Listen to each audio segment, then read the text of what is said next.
একা একা যদি চায়ের দোকানে যান তো আস্তে করে খুব নরম সুরে বলেন, মামু এক কাপ চা দেন। আর যখন 4-5 জন 6-7 জন একসাথে যান তো শরীরে ভাব চলে আসে।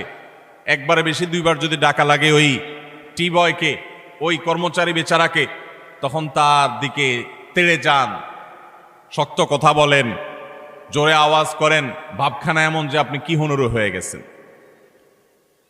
গাড়িতে উঠেছেন, বাসে উঠেছেন, কয়েকজন মিলে উঠেছেন, তো মনে হচ্ছে যে কিছু একটা বাসে উঠে গেছে, কোনো একটা হাইওয়ান জন্তু উঠে গেছে, এরকম একটা ভাবচক্কর।